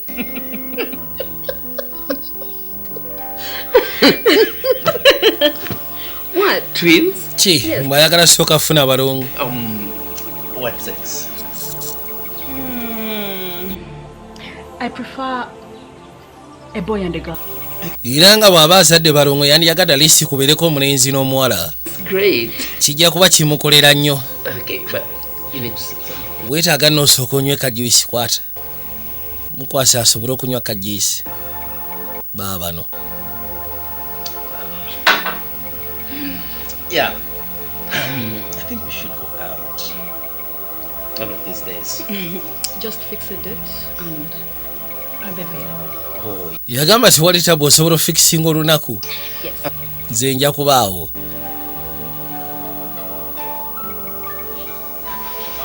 Kino mu kaseera kano nga tuze erudda. Onaakwate kubajja. Genda okuza amaaso alengera omumantini.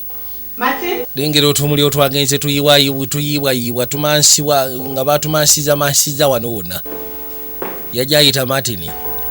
Genda okugulamu Martini ng'ali mu kisinga atudde. Yeewuunya n'okwewuunya.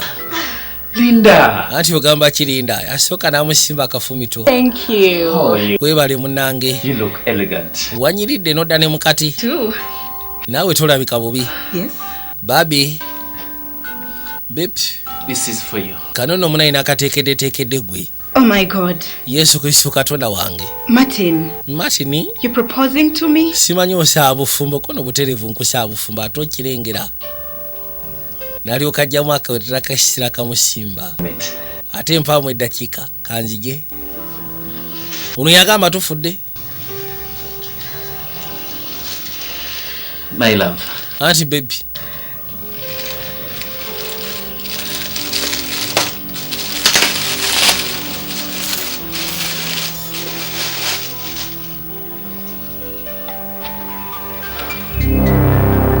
Yabuguze saketi namba. And we should stop using this. Nze mbadde nsaba buno tubulekeraawo. The children. Tubulekeraawo kubanga bwe tubukozesa tetugenda zaala. Martini? This is really good and amazing. Yagamba kino kisufu munnange kirungi. Okyagadde naawe. You need to first talk to my sister. Ninjagala osooka oyogereko ne sister wange. Agree with each other.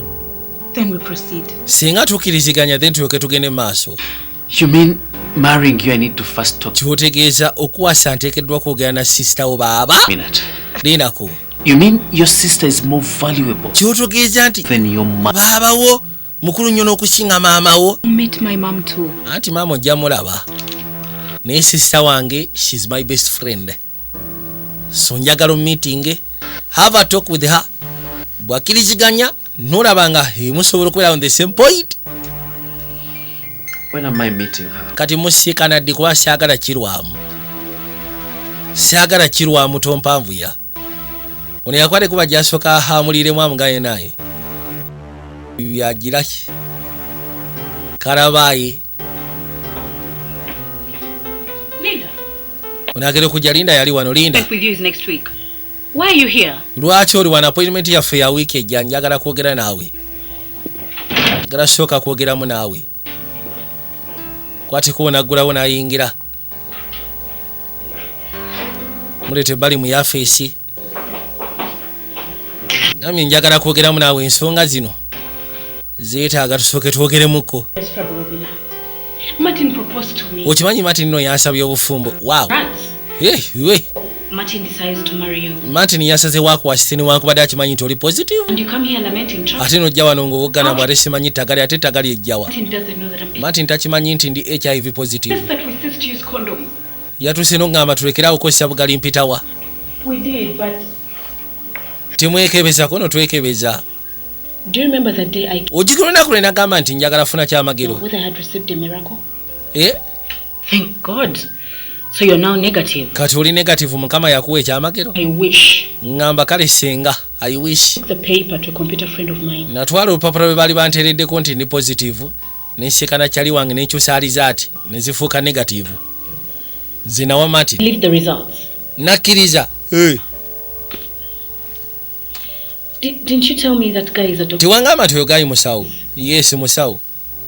Love can't measure how much. Anti omukwano tegusobola pima munnange nga bw'omanyi kasi ebyo tubiyingiramu omukwano abantu beerabira ne title zaabwe ne profession yaabwe. I want him to find out that I'm positive. Kati njagala nsooka akimanye nti ndi positive nina akawuka. In case of any slight mistake. Kwegamba bw'embeera naye ng'asobola okimanyi tuteekeddwa kubeera beegendereza. Wait. But he's married too? Kyogamba mufumbo. Wow. They met Martin. I thought he was playing with you. Agamba ni wenasisikana Martin alina ozaali mu kunzannyirako. For me to lie and play around with mine too. Kyankako genda maaso n'okubanga mulimba nsobole omuzannyirako. Nali njagala funa akaseete kakusasula fees. Naye ate kikwasa ennaku. Mpolampola ne ntandika okugwa mu habati naye. Even after I discovered that he was married and newankubadde nakiza oluvannyuma nti yali mufumbo. Nali sikyasobola kumukyawa. Nasikomekerera muyagala. Saagala mufiira Robina. Agamba kiro kyo kyantuulamu ndi munda. He has already bought me a house. Already yangulidde ennyumba. Ansasulira fees. Ampa ebirabo. You don't owe Martin anything. Yamugamba Martin tolina ky'omubanja. Everything he has done is out of his own will. Era nga buli kimu kyonna kyakoze akikozerwa kubanga abadde yeeyagalira. Njagala onnyambe. I want him to discover that I'm positive. Njagala Lisa akimanye nti nnyina akawuka. Bw'anaaba asobodde okugezaako kimanya. Wonna bwe tukolera ensobi aba akimanya. I already told him. Already namugambye. Whom he should ask. Namugambye nti waliwo sista wange gwe nnina. Gwe nteekeddwa okugezaako saba singa ziba zingiddemu ensonga z'obufumbo. Not abandon me now. Bami nkusaba tonvaamu kati njagala oyogeremu naye. There is no harm in talking to him. Yagamba tiwaliwo obuzibu kwogera naye. What if he finds out that you're HIV? Naye watya singa akimanya nti oli HIV positive? Ogenda kukola otya? I want to stay optimistic and hope and pray for the best. Yagamba njagala nsigale kwegamba nga nnyina nga ndi optimistic nga nsaba kimu kwegamba nsaba kirungi kyereere. Robina. Anti gye baleko munaye bampita Robina. Nasanyusa okusisikana munnange. Musaba atule erudda. No, it's all right. I didn't wait for so long. Sirinze kumala bbanga gwanvu. It's nice to finally meet you. Yagamba kirungi okubanga nkusisikanya oluvannyuma. True that you really love Linda. Kituufu Linda y'omuyagala. That certifies the reason as to why I'm here. Y'ensonga lwaki ndi wano. See? Olaba? My sister has never shown me or introduced. Yagamba sissa wange talina gwe yali andaze nti ono ye gwe njagala, talina gwe yali annyanjulidde nti ono gw'ayagala oba ki. Era yeewuunya okubanga hurt her by loving any other woman apart from her. Let me ask you a question. Yagamba tisenga omulumya nga olina omukyalo mulala gw'otomedde mu kifo kya ye. Good question. You see, I'm her big sister and I advise her from making any grave mistakes. Yali amubuuza nti gwe buli kimu kyonna gw'okimukwasaganyiza. N'amugamba nti ekibuuzo ky'obweza kirungi. Nze ndi baaba we. Ndi mukulu we. Nze ndiwo ogenda maaso n'omutereeza mu nsonga yonna gy'aba akoze ng'ensobi. Thank you, Martin. Webale Martin. But I ask you a question. Ninyina kye njagala okubuuza. Ready to love her, my oli mwetegefu omwagala? Yes. Nga ne bwe kiba kitosobola mulekerera nti ye. Kirungi then. Did you guys go for blood? Simanyi mwagala ne mwekebeza nsonga nkulu, of course twagenda. Yagenda n'aleeta results ze. Did you guys go to the kati mwagenda mwembiriri kwekebeza gye babakeberera? You went to your places of convenience. Oba buli omu yagenda gy'ayagalidde. Ati buli omu yagenda lulwe. Dr. Martin. Dr. Martin. Are you a professional? Dera mbutuufu oli professional doctor. Or something else? Oba oli kintu kirala. Kiki otegeeza ndi professional doctor? No, doctor. Professional doctor. How sure were you? Okakasa otya nti results Linda ze yakuleetera ddala mbutuufu zaali ziraga nga mwena temwagenda mu kifo kye kimu zaali ziraga nti ali okay. Let me advise you, Robin. Kambeeko amagezi g'enkwalo Robina. Look, olaba, even though you go together for a ne woogenda naye nga naye temuli bafumbo bya ddala era buli omu bamukebera lulwe. Songa ki? To be frank, unless nga muli bafumbo mu mateeka lwe babakebera mu embi. To a man who I'm not sure of their results. And before anything else, I would like you guys to redo the test. Yagamba ekituufu kiri nti sandyagadde agezeeko kubanga agwa mu matigga. Nga temunabaako kira kye mukola njagala lisi mudemu mwekebeze nateera. Saagala abe nga akola nsobi. Redo check up. Mudemu babakebere nateera. It's all right. Kiri okay? No problem. Then tewali tabu. Njagendayo. Think. I can't wait to read it. Nange njagala kulaba. All right. It was nice chatting. Kibale kirungi okwogeramuko naawe Robina. So, kaakati muli beetegefu bannange? Yeah, tuli beetegefu. Nsobola okuba essimu nange njagala kuba kasimu. Baatuuse dda baddamu bakebera nateera. Hello. Hello, mama. I'll be back a bit late. Ngenda kemawo kikerezi.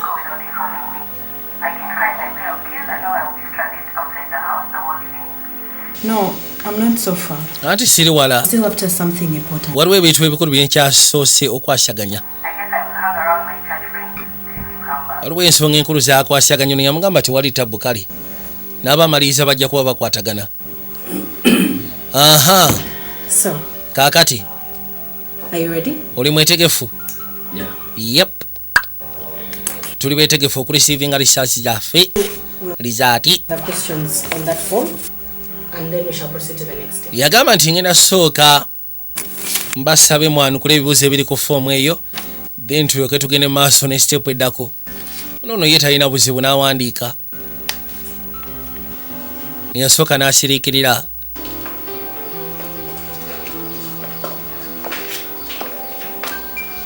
Bajja. Nabagambye tuli kayitibwa togikwatako. Don't dare touch.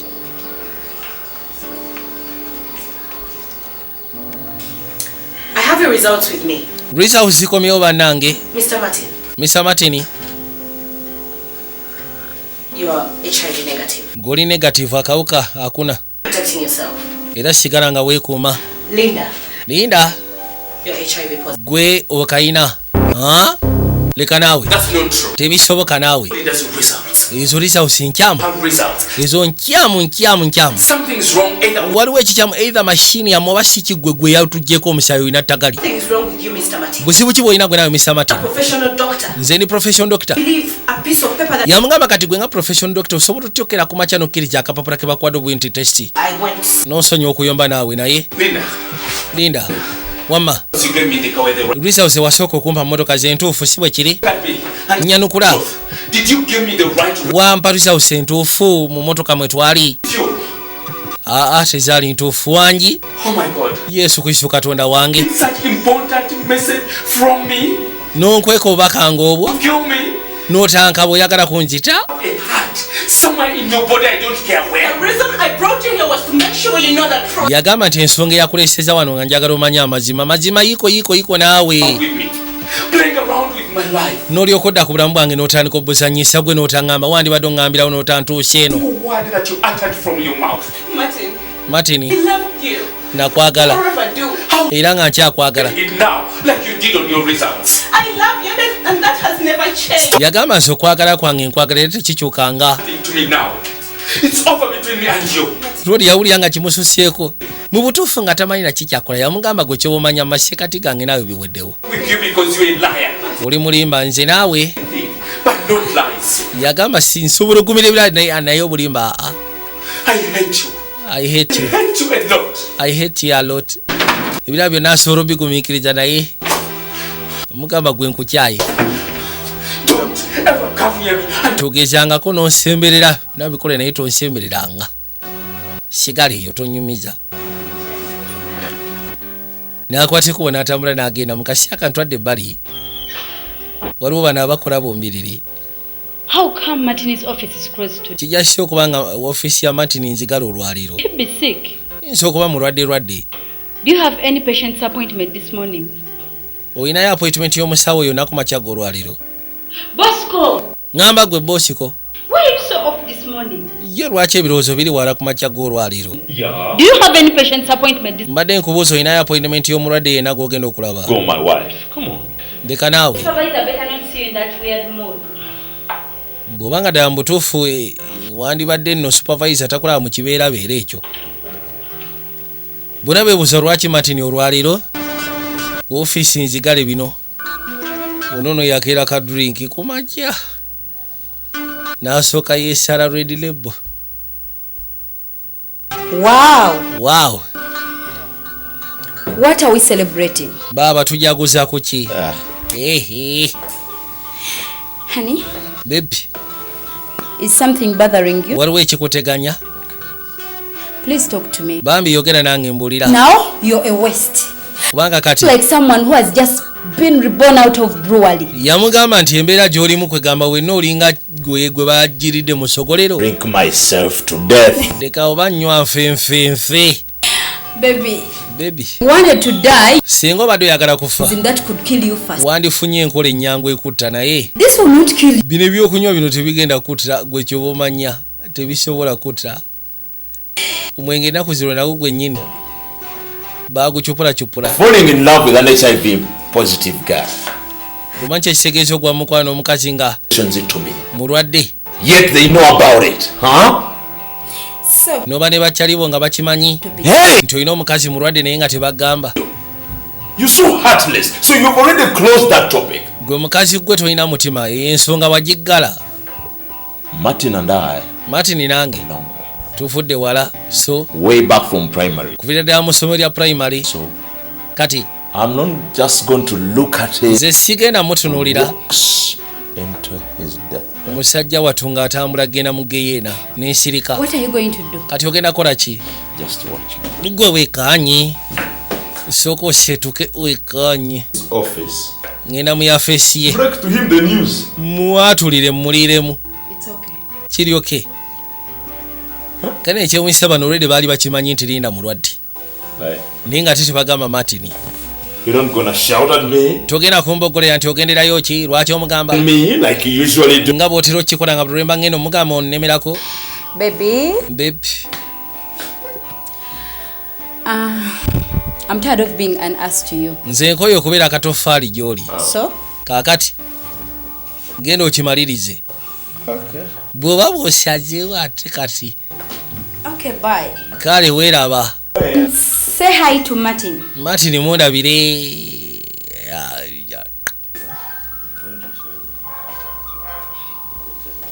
Ndaba no bwakyankalanyizza yafeesiye ddala. Bonna no bashawo ne Martin mushawo kyali waawe. Yasooka n'ayitamu ne kabalansi kanonya kadoje naye nga kalina okukwatayo.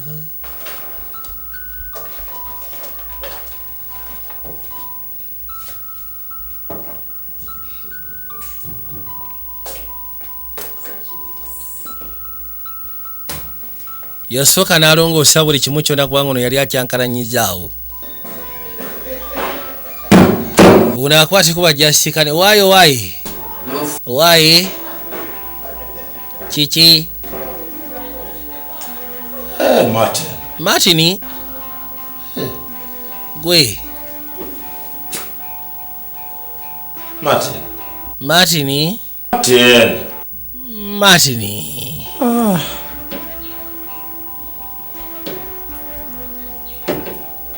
Muntu ogira n'onywamu, you balance the boat. In life you balance the, when you don't balance the boat you drown. Bad air. Yes. I think I better join you. Ndowooza nkwegateko bulaza. Isawona atulamu egateko.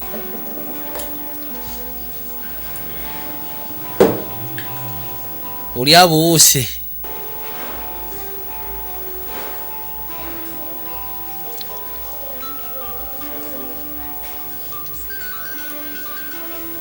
Bonna bali awo mu kunywa. Martin. So you already know. Ndowooza already wagafunye dda. Know what? Ebya. About Linda's tale. Ebya Linda embeera gy'alimu. And who told you? Kati gwani yagagambye kyekikulu kya byonna. mukazi we yabimugambye. Yagambye ku makya ga lwaliro. Frankly no. Nedda ati yangambye ku makya g'olwaliro. She told me a few days back. Yangambe ennaku nga wazindaba emabega awo jjozi. Got tempted to tell me anything. Kyogamba gwe n'otakemebwa kuŋŋamba kuntegeeza. Brothers. Nali ndowooza tuli bakabulaaza. Yeah. Yes, tuli bakabulaaza. Brothers. Yeah, kituufu yadde kabulaazas. Was tempted. Era nakemebwanga nga njagala nkugambe. Naye mukazi wange ng'afuukidde ejjute. Tanganya kusemberera kwatulira. Known you since childhood. Singa mbadde sikumanyi kuva buto. I've judged you. Nandibadde nkulamula mu kino nti oli muje. Naye kusina nti nkoye njagala kuba munzeka. Laba eri kuleese. Ate beeramu nawe Martin. Martin leka. Furuma. I'll drag you out. Uba si kingenda kuwa lwanze kenyini nkwetwalire. Leka nawe. Bweru. Badde atya. Kakati ogoba kabulaaza abadde azze mukwasaganya ensonga mukwatiramu kati ate goofubuga. Kitu kino kikulemye walayi. Genda. Tonko yagenda. Bula. I will call you. Genda. Call you when you come. Nja kukubira ngoze mu line. Ngoze mu line oba osanga nja kukubira kutuukira naye. Something.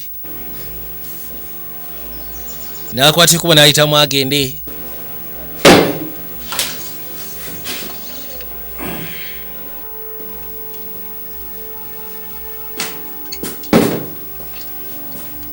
So how did it go? Kati soko muri ebigenze bitya gwa abadde atuta olugambo. Looks like it didn't go well. Kirabe kati bikutambulidde nga obadde osuubira. Plan to listen to. Mulundi oguddangako mpulirizanga. Look here. Laba gwe nnyabo. Give me a break too. Ntaasa ndekaamu neesonyiwaamuko ndekaamu. I hate it when you put your nose in. Ebiseera bisinga kinyinza okuleeta oluyindo olwo olw'ekiganda mu nsonga zange zitakwatako. Don't breathe for a minute without seeing your face. Gwe muntu yeetagayo eddakiika nga talaba kafuasako. I'm the wicked witch. Kati nse kuyita omulogoye. Yeke. Supervisor better seize you with one of those. You're going to lose this job. Supervisor singa kusiikana n'eccupa ey'omulimu gukuwedde. Kaabulingana omulimu. Tonyumya. Ine mu kaseera kano nga tuze bali. Lodi ali wano agenda maaso n'obirowoozaamu ajjukira akaseera ako. Balina bwe baali nga bateesa na ku byakuzaala. Twins. Kale tasobola na kukikkiriza. Bateesa nga nakyalagamba ayagala balongo. Lengera tabu. What? Twins? Yes. Kamugambe njagala balongo nti oyagala balongo nti butereevu njagala balongo. I prefer a boy and a girl. Yamugamba njagala mulenzi na muwala. Ebyo byonna bw'abijjukira n'agamba naye Katonda zibadde ziruusano waliwo eyajja ayambadde kali akaalagirwa. Hello, Martin. Anti ogamba ki Martin onagera okuza amaaso nga lala. Nyingire nti yingira. Let's have a seat. Tuula wali eri. Itabu n'atuula ebbali. What brings you here? Kati ki ekikuleese? To talk to you. Kindeese njagala kwogera naawe. Look, Clara. Lala. If it's about Linda. Bwe kiba kikwatagana ku Linda. I will not listen. Ezo ensonga sigenda ziwuliriza. Linda. Size ku lwa Linda. Guys fight. Simanyi mwayombyemu. She didn't tell you anything. Kiwagamba talina kye yagambye. I thought you guys. Zinali ndowooza muli bakyapiiri. Well, I have bigger problems. Naye nyina ebinteganya n'okusinga ebyo. My calls. And where are you? Takwata masimu gange kati ki ekikuleese wano? I came to talk to. Ekibadde kindeese nga njagala kwogeramu naawe. I was so depressed. Omanyi mbadde so depressed nga nyina ebinyiga neŋŋamba neetaaga omuntu okwogera naye. Ate kati engeri gy'oli omusawo kuono kwe kujja oyingire mu mutwe gwange. Si kye ekibadde ekigero bw'asituka nga ayambadde obugoye buli. Ddala mu butuufu n'ojjira mu kagoye ako ng'ozze kwogeramu nange. Nga ky'oyagala kwogera bwogezi. Ate ki? Okay. Weshiwa wesho then. I think I have an idea. Mfunyemu engeri y'ekirowoozo. This is not a good place for okwogerera. Tell me everything that is bothering you over dinner at home. Lwaki tojja eka ekiro ku kyeggulo n'ombulira ebikuteganya ewaka ewuwo? Linda. Ate kati Linda. Let's not talk. Ezo ensonga za Linda sooka oziteeka ettale saagala wulira. Don't care about any person. Nze sifa Linda sikyalina gwe nfaako oba Linda obaani. Neefaako nga nze. Weefaako nga gwe. Kale. About Linda and I will come to your place. Yagamba nze okusinziira nti nfa ku Linda. Only talk. Nja kujja ewuwo naye nga tugenda kwogera bwogezi. Ate era nange kyembadde nyina birowoozo just kwogera bwogezi. Address. Don't worry. I know the place. Kansubire nti koona ekifo nkimanyi tekyetaaga kumbuulira. Oyo naye neekimujja kika. Kakino nga tuvuddeyo twadda mu maka. Gono bumaali. Is beautiful. Gwa maka golina nga ga mulembe. It's decor from the best bazaars in Italy and China. Ebintu ebisinga bijja mu Italy na China. Why wouldn't a house like this? Ninze kye neewuunya. Lwaki amakanga gano temuli mukyala asobola gabugumya? Maybe just making a point. Just mbadde njogera bwogezi ku kakakasha. Such a beautiful house without missing the voices of kids. Yagamba nti ennyumba ngeno nga temuli ikizibu osanga amakakati nga gano nga temuli maloboozi g'abaana bakuba kerere. Though I can't be sure if there is a woman who's willing to wait for a man who's always on the run to catch money in the next stop. Your house is beautiful enough to keep a woman like Yagamba nti amakago gamala ssebo okuuma omukyala nga nze n'embeera muntu wo. Without a doubt. Ewatali kubuusabuusa. How so? Oyawukana ku basajja abalala kono ntya. You have never asked to get laid. Bukyanga tubeera ffena tonsabangako kuntwala kawolongojjo. You are not married and ate toli mufumbo. What's your secret? Kati mbulira kyama ki ky'olina mu nsonga eyo. I'm different from the other. Yagamba nti kituufu njawukana ku basajja abalala. Can you keep my secret? Bwe bagambye ekyama kyange osobola kisirikira. On. Lwaki nedda? Determination to make me keep it. Anti kisinzira ku ngeri gy'onoobeera omumalirivu okunkumya ekyama ekyo.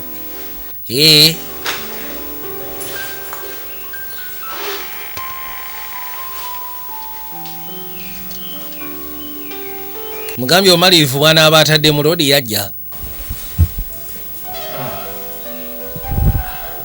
I hope you do handle expensive liquor.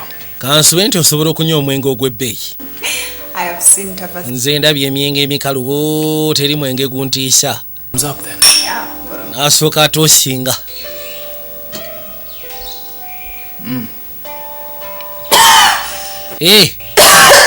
Gusika gukoloza. Aya.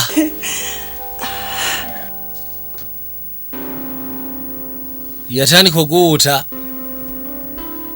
Bumaali amutunuulidde. Genda okuwulira muntu yeetaaga nnyo ku mwenge ogw'ebbeeyi.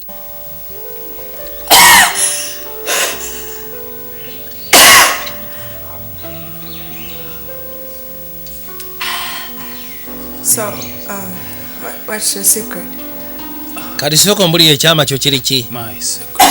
Ekyama kyange. What kind of liquor is this? Ye mwenge nabaki guno gwompadde nga mukambwe.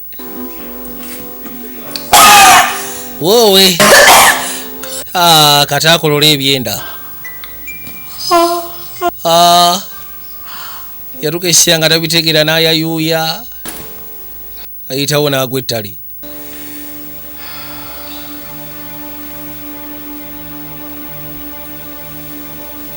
Amaze ogw'ettale loodi n'ayitamu. Atooza nakyo ate bamusiba katebe.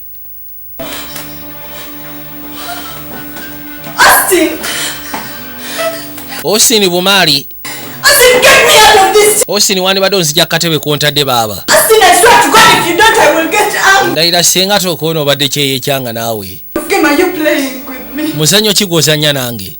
Look at who's awake and all pissed off at the same time.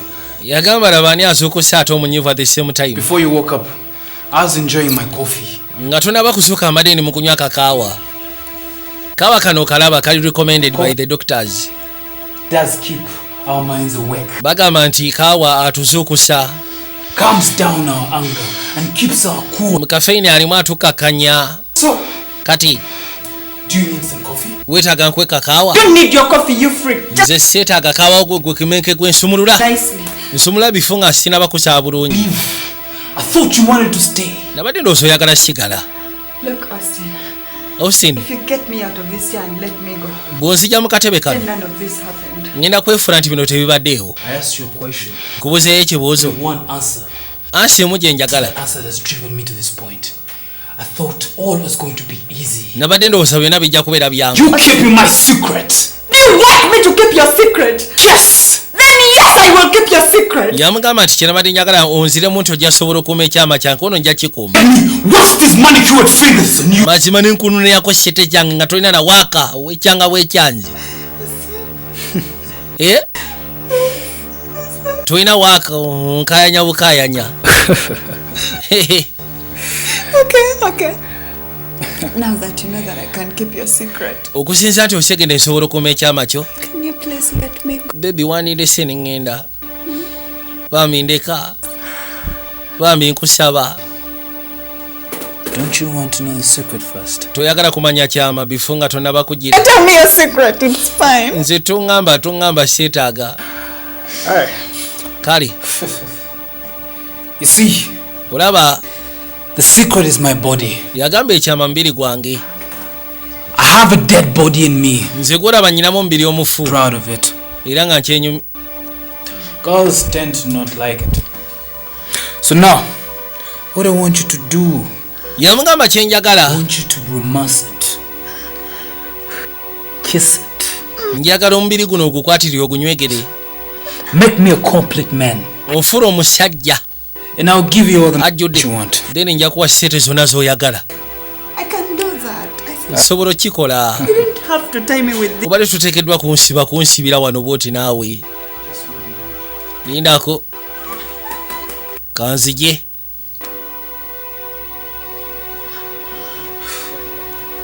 Nadda. Nakyagera okuzza amaaso biki ebyo?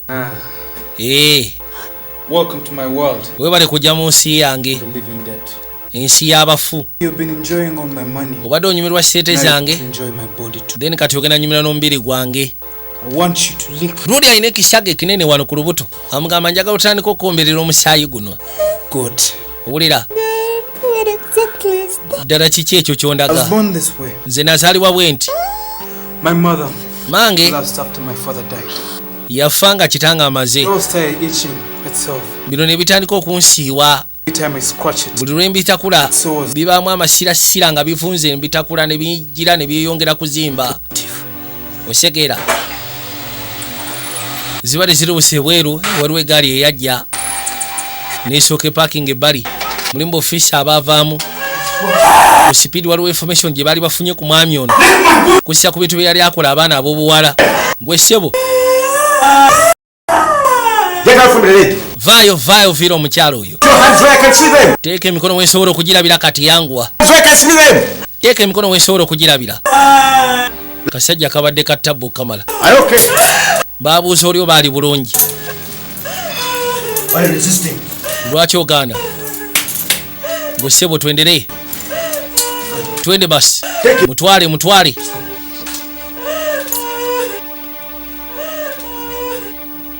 basooka ne bajja kuno balaba oba ali kiriya tolina buvune tolina bulumiziddwa ne Jimmy yaliko ankubadde baamukyawa naye ssebo yajja mu kutaasa nakyalowooza ate tebamutwala kaganga